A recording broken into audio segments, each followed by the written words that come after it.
All right, so let's get to it. This website is actually linked in the description below, and I'm going to show you just how insightful this website is because I personally never knew about it, and I think this has really informed how I'm going to apply for residency in this coming year, and also shown me a bit about why Step 1 and Step 2 matter a lot. So, now when we go down, we can see that this website essentially helps you pick the type of applicant you are, whether that's MD, non-US IMG, which means you're not a US citizen, but you still go to medical school outside the US, or US IMG, which means you are a US citizen and you go to med school outside the US, or US MD, right?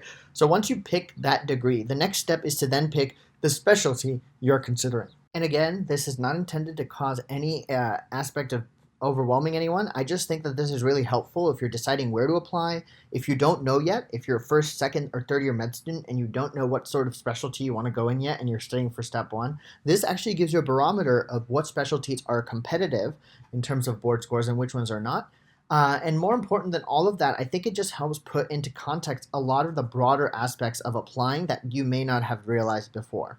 So, I'm just going to pretend like a USMD student, which I am, and then I'm going to say I want to do internal medicine, which I do. So let's see. If I go to that, now it'll load. This is really cool, right? Because it actually shows you the Step 1 score. It shows you the number of applicants with that score. It shows you how many of those applicants actually then entered the specialty that you're thinking of. It divides those two numbers. It divides this column by this column to give you a percent.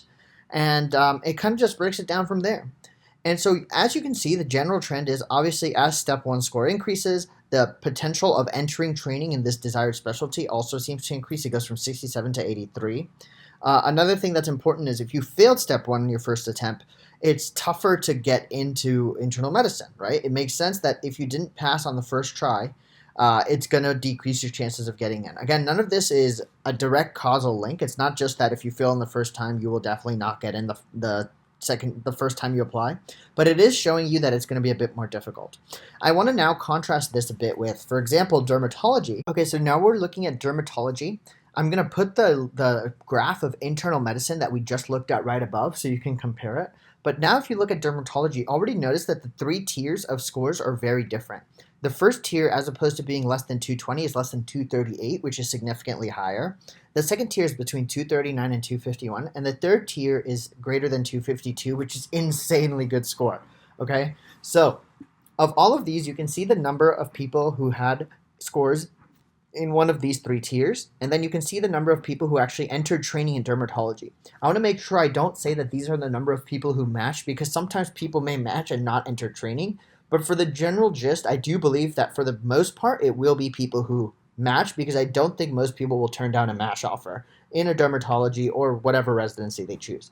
So with that being said, notice that within these three tiers, 238, 239 to 251, and 252, you see a similar trend.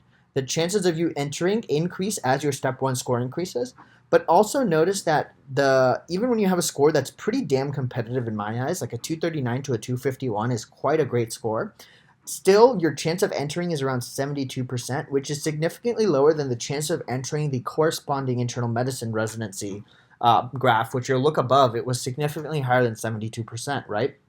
So this is, again, a general gist that shows you what the competitive specialties are. And just to really hammer this point home now, let's go to another competitive specialty, which is often orthopedic surgery. And you'll see a very similar situation where you'll see the first tier is also a relatively high tier. The second tier is also relatively high, 238 to 249, and the last tier is above at 250. So you can just see, just based on the three tiers and the percentages of people matching, the general specialties that are more competitive tend to have higher levels of scores for these three tiers.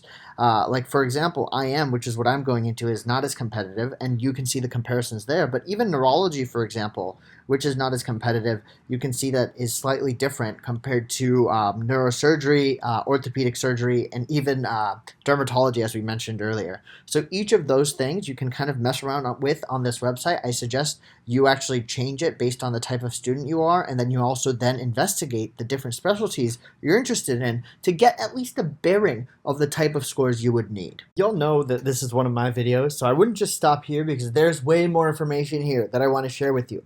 They then analyze these data, and they analyze them such that they took the number of applications that someone applied to as well as their step 1 score, and they calculated the area at which there were diminishing returns after like a certain number of applications.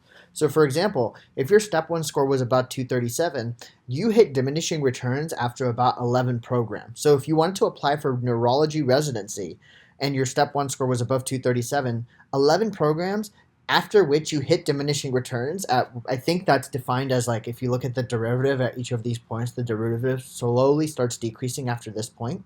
Similarly, if you had a lower score, I think you needed to apply to 15, and if you had the lowest third tier score, you needed to apply to 18, right? And again, there are confidence bands for each of these, and they actually show you how to understand the figure down here as well. But I'm just showing you that, again, the good part about the match is that every one of the match points is publicly available information, so they can run regressions like this that actually can inform you. So again, now let's look at a more competitive specialty, which is orthopedic surgery. We looked at the data for the step 1 scores already, but notice now that 38 to 39 programs is what most orthopedic applicants apply to, right? And if you had a lower step 1 score, you had to apply to potentially 65, with this being the lower end and this being the higher end, right? And again, the probability of matching or entering a residency program is on the y-axis, and the number of applications on the x-axis. And again, notice that more competitive specialties usually require you to apply to more competitive or more number of programs.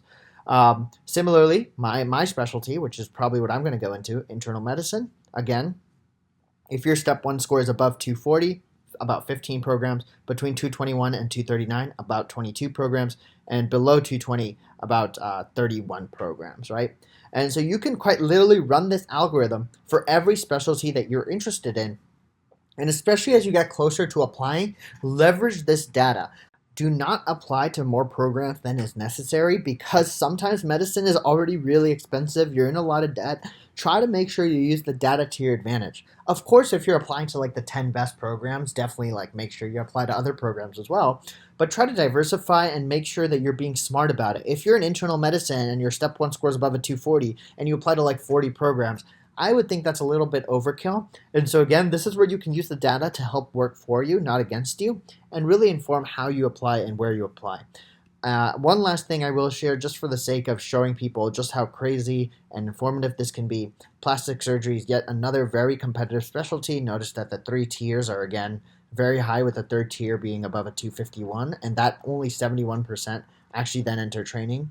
And then if you look at the graph, oh, this one doesn't have a graph. But usually they'll have a graph, and usually because plastic surgery is more competitive, I would expect plastic surgery to have a large number of applicants, a large number of places that you have to apply, like 50 to 60, right? I think Derm might be a better example here. If you look at Derm, you'll see that in Derm, 62, right? If you have a step 1 score less than 238, about 62, after which you hit diminishing returns, and the probability of matching at that point is about 60%, or entering a residency program, sorry. 42, right, is for a step 1 score between 239 and 251, and 37 is on the lowest end. So again, everyone's going to have their own journey. Everyone's going to have their own story. I'm just trying to give you my 2 cents and share this resource with you, which I found to be immensely valuable. So with that being said, if you enjoyed this video, drop a like, comment, share, and subscribe, and I'll see you guys in the next video. Peace.